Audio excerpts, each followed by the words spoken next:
Hi, I'm Sarah Rose, Teaching Fellow for Tourism, working in the business school. My experience of Echo360 is perhaps a little different, as I did a series of pre-recorded lectures so that my students could access them at any time. It was a really nerve-wracking experience to begin with.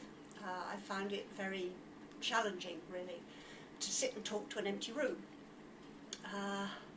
However, once I got over it and once I'd watched myself back a few times and got some feedback from the students, it actually wasn't that bad. I learned quite a lot from watching myself on camera, which was pretty unpleasant, but had to be done. The most important thing, I think, for me was to learn to sit still, because I tend to pace about as a teacher, and I found that I was doing that in front of the recording video, and consequently my students got seasick. So I learned not to do that quite quickly. Some of the other things that were challenging was that I quite like to be interactive with my students. I like to ask questions and I like response. So that was challenging as well.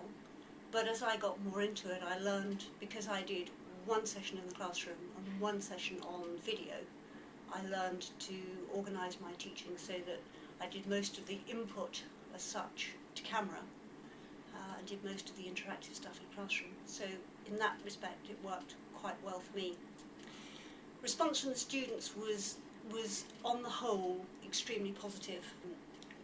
Not only could they access it in their own time, so they could fit it in when they felt like doing it, but also they could go back to it and go through any difficult concepts more than once. They could use it for revision.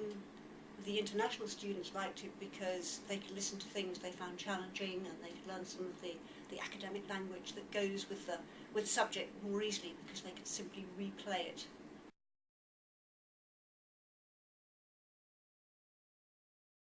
It would be a really good plan, I think, if this is going to be more widely used, particularly in the situation that I found myself in as a pre-recorder of lectures rather than just being recorded as I work.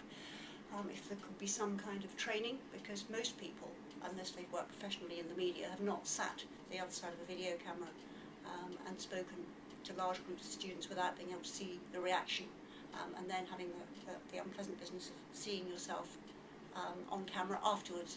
So training in how to present to a video camera would probably be a really good plan. And also, just one thing for anybody that's thinking of using this, we all make mistakes and they're there forever, but honestly, you kind of just have to get over that.